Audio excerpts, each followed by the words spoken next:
I start the actual video, I feel like there's something that needs to be said. It's gonna come off a little bit vague.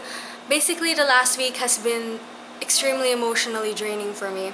Of course, I haven't felt like reading or filming or doing anything related to my channel, among other things. But in spite of everything that's been happening to me, and even though I've gone through a lot of emotions, at this moment, the main thing that I feel, and the main thing that I've been feeling for the last few days, has just been that I feel so grateful. I'm just so grateful for everyone and everything that continues to be a part of my life, and I've been thanking everyone profusely for the last few days because that's all I felt like doing. And I feel like it's something that I need to do on this channel as well, because even though I don't talk about my personal problems on this channel, I'm just so thankful to have all of you here. I'm so thankful that I have an outlet wherein I can talk about something I love, and people that allow me to be myself and allow me to talk to them about things, and it just makes me so happy. And even though I'm not talking to you guys about the problems that I'm going through, and I'm not bringing it up with you guys, I'm not talking to you about it in an indirect way, you guys just make me so happy. I'm just so happy for your company, even though it's over the internet, and even though, again, I mainly just talk to you guys about books, and I feel like I'm repeating the same thing over and over and over again. But I just want you to know that I appreciate you guys and your support and your friendship so much, and I just wanted to thank you. But anyway, today I'm going to be talking about all the books that I recently read up until September, because you know I've been putting up these recently read videos about certain genres of books, but there are lots of books that either don't fit in any of those categories or are in categories that I haven't got to yet, and I'm just getting sick of having to wait for enough books per category, so I'm just going to clump all of the rest of them here. Months and months ago, I read Deathnote Volume 1, and I read this mainly because a lot of people were reading it, and it was really good, but I didn't continue it. Not because I was unimpressed, but because I felt like it was a series that I might want to just read all of straight, and I didn't have the time for it. I'm really looking forward to eventually reading this whole series, but I'll get to it eventually. Angela's Ashes is a non-fiction autobiography about Frank McCourt and his family's life growing up in poverty in Ireland. And even though this book is non-fiction, there were definitely times when I felt like, oh, this can't be non-fiction. This can't be real. It's so tragic, and when you read it and you realize this actually happened to these people in real life, you know, it's just really, really eye-opening, and I'm so glad that I read this to open my eyes up to life in poverty in general. The Brief Wondrous Life of Oscar Wilde is a book from Junot Diaz, who is from the Dominican Republic, and it's about a guy named Oscar. And I'm not totally sure how I can describe what it's about because I'm not totally sure what the central plot is. I guess it's about a boy who wants to have sex, but I think it's also a lot more than that. I feel like this book taught me a lot about the history of the Dominican Republic. It had a lot of footnotes which described a lot of things in the Dominican Republic, and I really enjoyed learning about that because, again, this year I'm trying to read the world, read a lot of books from different countries, and to be able to learn about their culture through them, so that was great. But one thing I just have to mention, if like me, you don't really understand much Spanish, and if you're not super familiar with a lot of nerd culture, there will be times in this book that you may be brought out from the book because you don't totally understand all like those tinier details. So if you're in that position, I suggest that you check out these annotations for the book that I found online, that when I found them, they really helped me read the book because they explain all of the references, all of the Spanish phrases, and I would hate for that to get in the way of you enjoying this book. So if I remember, I will link the annotations in the description down below. The next thing I read was Blacksad by Spanish creators, so I'm not sure how to pronounce their names, so you can just look at them over there and there we go. But Blacksad is a comic, and this particular volume has 3 different stories, as in they're separate stories, they're not really connected, but they're all crime noir type stories where all the characters are represented as animals. And I really enjoyed this because I feel like every single story was so well done and dealt with more serious, hard-hitting topics, I guess, like murder and racism. So I really love the stories and the themes, but I also really love the art because the art in here is amazing, especially the expressions on the animals. I feel like those are done so well. I also read another comic, The Wicked and the Divine Volume 2. I feel like this volume was a bit more underwhelming for me, plot-wise, than the first one. I thought that I loved it more than the first one because of the ending, and then when I just let it kind of process a bit in my head, I was just kind of okay with it.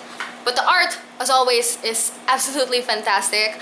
I may pick up the 3rd volume, but I'm in no rush. Another comic I read was Essex County by Jeff Lemire, and Jeff Lemire is the author behind comics such as Plutona and Descender, both of which I really enjoy. And a lot of people would say that Essex County is one of Jeff Lemire's best works, so I had to pick it up. It follows several generations of this family living in Essex County.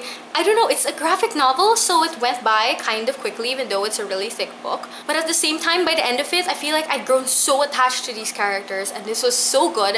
I actually read it on the Kindle, and then when I saw it in the bookstore, I bought it because I enjoyed it that much that I had to have a physical copy of it. I already knew that I enjoyed Jeff Lemire's work, but this kind of solidified it in my head that he's probably one of my favorite authors ever. I also reread The Little Prince recently, and I don't have much to say except that it was just as wonderful, thought-provoking, and endearing as it was for me the first time. A kind of big thing that took a lot of my time that I read recently was Avengers vs. Xmen from Marvel, and if you have been on this channel since the start of this year, you will probably know that in the start of this year, I spent, I think, almost the whole of January reading the entire Civil War run, including all the tie-ins and stuff. And so that's what I decided to do at another event. Civil War was almost 100 issues, and Avengers vs. X-Men was over 70. It was definitely a lot of fun. On the first day I was reading it, I read like 29 issues, I think, which is ridiculous.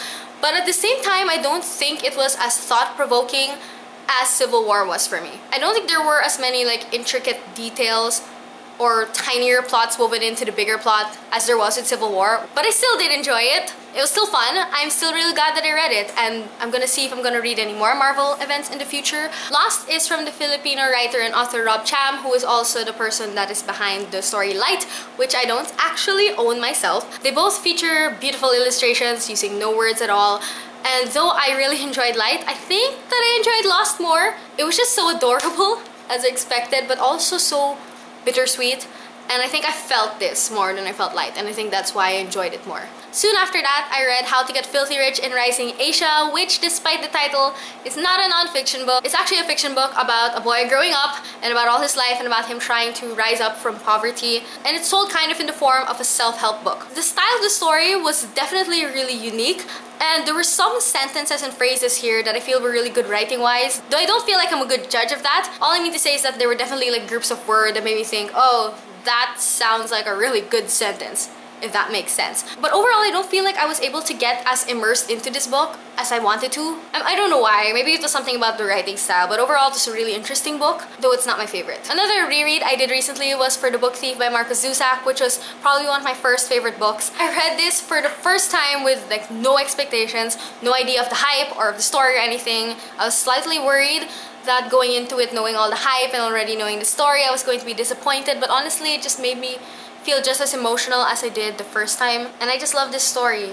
It's still one of my favorite books. I was so afraid that I was going to hate it again by reading it the second time around, but I don't. Did not disappoint at all. After that, I read Theyre Not Like Us Volume 1 by Eric Stephenson. I did kind of like it. It's kind of like a more twisted X-Men, but there were definitely times when it was a bit too out there for me to continue to suspend my disbelief, so I wasn't able to totally enjoy this book, unfortunately. More comics! I read Trip to Tagaytay by Arnold Ara, which is a really short comic. I've been wanting to read some of Arnold Ara's work for a while. It was so short, but I think it was able to cram in a lot of references to current Philippine pop culture, and it's set in the future, so we were able to see kind of how these references and how, for example, these celebrities and these restaurants and these other just political or pop culture references from the Philippines now would translate to the future, and seeing like what their place is in the future. And I feel like that's the thing I enjoyed the most out of this book. It's just not a book that moved me at any point. Next, I read The Absolutely True Diary of a Part-Time Indian by Sherman Alexie.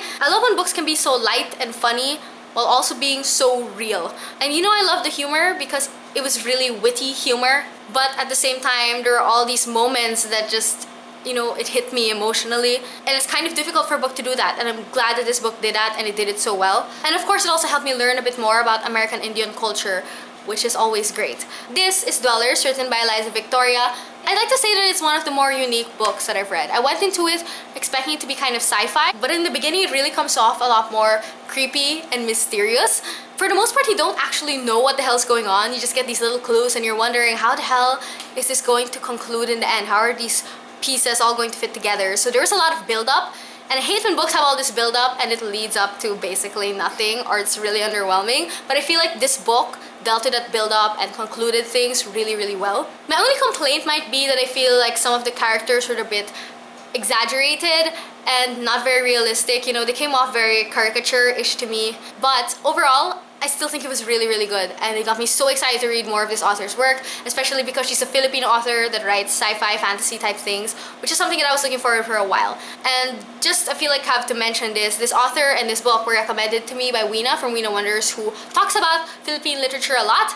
So if you're interested in learning more about Philippine literature and getting more recommendations, I definitely suggest you check her channel out. She's definitely read a lot more than I have, and based on this, she gives really good recommendations. Another book by a Filipino author, I read Instructions on How to Disappear by Gabriela Lee. I feel like I talked about this in a lot more detail on Goodreads, so I won't talk about it too much now. I'll just link my Goodreads review down below. But it's generally a collection of short stories, and they're all speculative fiction, some magical realism type things, some sci-fi, some fantasy. I've always thought that I didn't like short story collections because the couple that I've read or I attempted to read at this point were kind of underwhelming to me, but I really like this book in general. A lot of the first stories were a bit underwhelming to me, like they were okay, I had nothing against them, but I wasn't amazed by them, and a couple of them I actually didn't like.